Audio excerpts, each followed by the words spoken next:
All right, we want to go back to our still developing story. There are reports that Tashfeen Malik pledged allegiance to ISIS online. And we have with us on the phone now our senior national security analyst, Juan Zarate.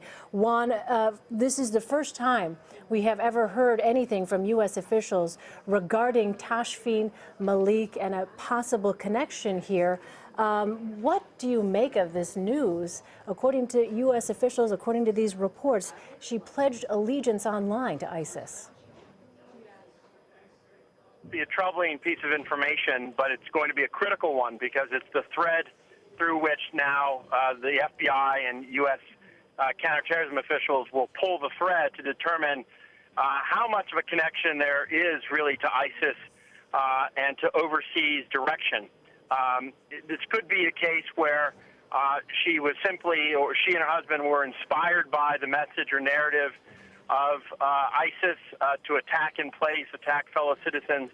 It could be something more nefarious and even more troubling, something that represents a directed group, a couple, to actually engage in an attack where they're established in Southern California. And so this is a troubling piece of data.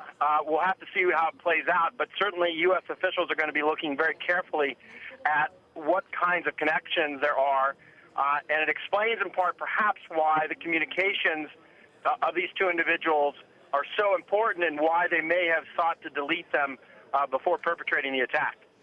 So talk to us a little bit about inspired versus directed and how that will help the FBI if they find out that indeed it was one or the other. Well, this is a difficult question, and Director Comey has talked a bit about this distinction in recent months, and the fact that there's probably a hybrid as well, that the fact that you could have individuals who are motivated by a narrative but certainly not trained by an overseas terrorist organization and not directed by them, simply motivated and have seen the videos and the messages and then want to act out. That is more in the inspired mode. The directed is more what it sounds like, which is a direct connection between the foreign terrorist organization, some element of that organization, deploying these individuals, directing them, and perhaps even launching them at a specific time and place. And so those are the two options that we've typically seen. But there's always some gray between those areas. You could have individuals who perhaps have traveled overseas, had some contact, but perhaps were not directly deployed by a terrorist organization. And so, yes, they have contact. Yes, they are perhaps directly in touch with foreign terrorist organizations, but their acts may be more spontaneous, more organic, and may look much more like an inspired attack. And so the FBI is going to be looking at the nuance of how these individuals were involved, and of course they're very interested in understanding the intent here, in part because the intent will explain whether or not this is an act of terror, and will certainly help explain whether or not there are other actors similarly situated who present a similar and problematic risk and threat to the United States. So, Juan, this new bit of information is coming out at a time when we have already known a few things about Tashfeen Malik, that she was from Pakistan, and that Syed Farook traveled to Pakistan. When you try to look at what dots to connect, what else here is significant and why? Well, I think you've pointed to some of it, which is the overseas and recent travel. We will no doubt be looking to see where in Pakistan the travel occurred, whether or not any nefarious or suspicious contacts were made in Pakistan. We'll be looking at their communications online or otherwise.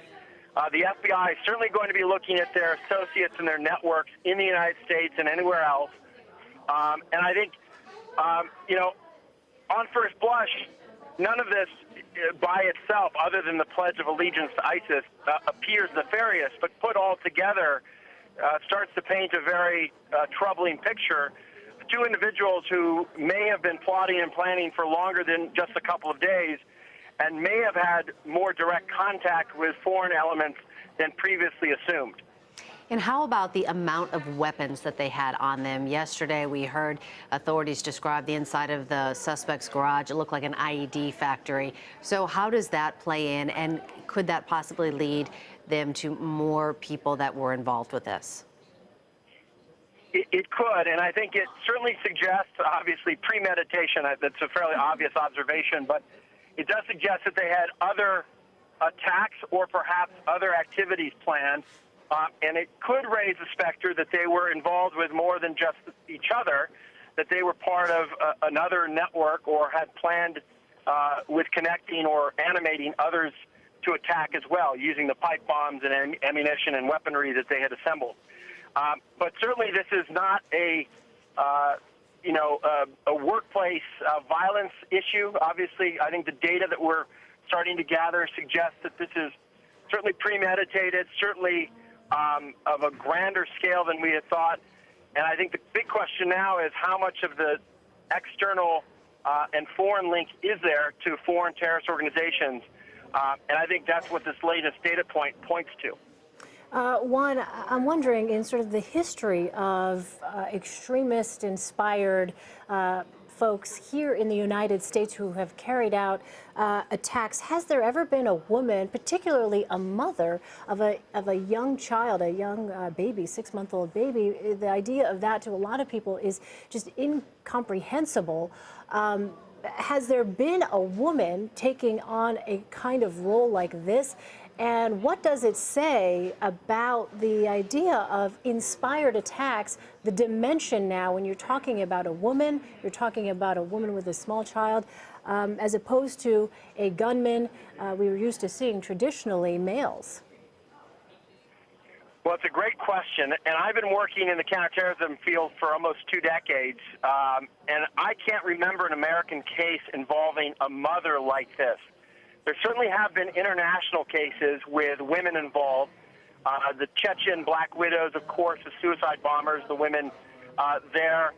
You've had Palestinian women suicide bombers who've been mothers. You've had other instances of mothers being involved. And certainly with ISIS recruiting more women and trying to inspire more activity by women from a militant standpoint, that is certainly happening in the Middle East.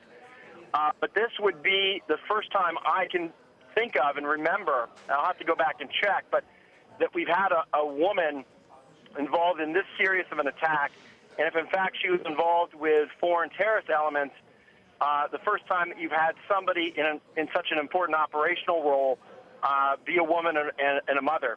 It certainly does underscore what a lot of us have been saying, which is that women are playing a more prominent role in these terrorist organizations. More of them are being radicalized, more of them are being operationalized, that ISIS is purposely targeting women, and that the old paradigms that we've been used to of a distinct gender role is really not at play when you talk about the new terrorism that ISIS is trying to inspire. And so we'll have to see how this plays out, but I think this does rupture some of the orthodoxies and some of the assumptions that we've made in the past about what terrorist operatives and operations might look like. All right, Juan, and we do want to let our viewers know that CBS News has confirmed that the female attacker, Tashfeen Malik, pledged her allegiance to the ISIS leader, Baghdadi, in a posting. This is just breaking today, and it definitely looks like, more information is coming in, and it looks like she could have been basically behind the mastermind behind this attack. So I just want to ask you, Juan, based on that new confirmation that we have, based on what you just said, Juan, about how in your recollection, in your decades of experience, you had not seen an operative, you had not seen an extremist who fit this profile of a mother, a woman, a mother. What does that mean then for counterterrorism officials and their posture as they look at the threat landscape here in the United States? Well, what it means is it's much more complicated than ever before. You have diverse nationalities involved. You have American citizens who are involved more and more, those who've traveled abroad and those who are simply inspired. And certainly the fact is you have women that are involved. And, the FBI has investigations underway and has had investigations for a number of years on women and extremists who are potentially problematic. And so I think the reality is we are in a much more diverse terrorist landscape. It's one that involves potential U.S. citizens, of course, as well as women. And I think that makes the job of the FBI all the more difficult and puts the onus on families and communities to be much more vigilant about what's happening next door. All right. And just to wrap up, we just do want to say that our, CBS News senior investigative producer Pat Milton has confirmed that the female attacker pledged her allegiance to ISIS, the leader Baghdadi, and we are going to have much more on this breaking development in the San Bernardino shootings. We're going to take a quick break here on CBSN. We'll be back in 90 seconds.